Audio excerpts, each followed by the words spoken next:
The ICEVI, the Nippon Foundation Mathematics Package for Teachers video series, Abacus as a Mathematical Tool. Title of the video: Separate addition processes of whole number and decimal parts.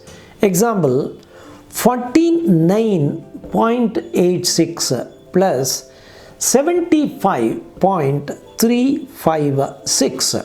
Abacus is a versatile device and problems may be done in a variety of ways. Let us use the example 49.86 plus 75.356 and see how the addition can be done by treating the whole numbers and decimal parts separately. Though the separating bar has dots that are useful in doing problems dealing with decimal numbers, there is no compulsion that setting of the numbers should be based only on the basis of the dots. If the child is able to keep in memory how many digits in the result should be earmarked for the decimal part, then the normal addition process may also be adapted. In the current problem, one option is to convert the decimal numbers into whole numbers. Thereby, we get the two numbers to be added as 49,860 and 75,356. Addition of such numbers is not complicated, but children may be comfortable dealing with the small numbers instead of doing problems with the numbers having more digits. It is true that the probability of error is more when problems are done with a higher number of digits.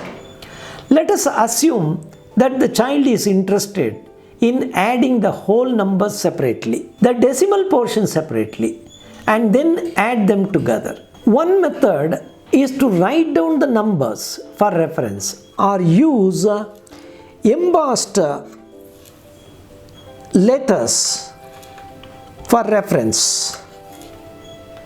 The abacus can also be used for noting down the numbers, and let us see how the additions can be done by noting down the values in the abacus itself. In the first stage, we have to add 49 with 75. Let us consider this as a normal addition and therefore set 49 in the right extreme of the abacus, that is placing 9 in the units column and 4 in the tens column. Let us set the number 75 at the extreme left of the abacus. Let us add 7 with 4. We can't do that and therefore add 1 in the hundreds column and subtract 3 in the tens column.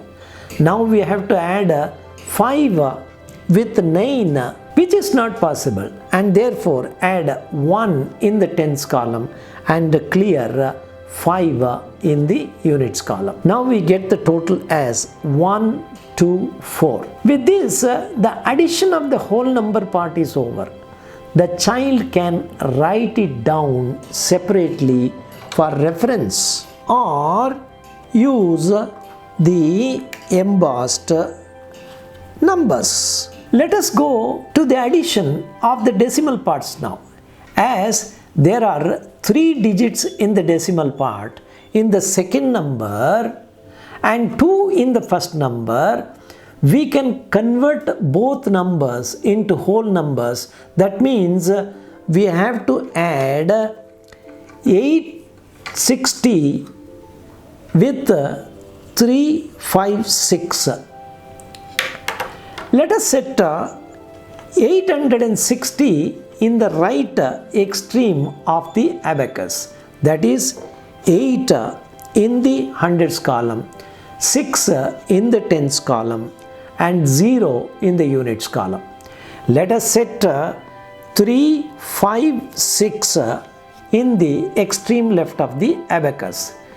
Let us add the corresponding digits. That is, 3 should be added with 8. We can't do that, and therefore add 1 in the thousands column and subtract 7 in the hundreds column. In the next stage, we have to add 5 with 6. We can't do that in the tens column, and therefore add 1 in the hundreds column and clear 5 in the tens column. Finally, we have to add 6 in the units column. Now the total is 1216, of which 216 is the decimal part, and therefore the result is 1.216. The next process is just to add the values of the addition of whole number part and the decimal part. The addition of the whole number part is 1 to 4, and therefore adding 1.216 will simply make it as 125.216.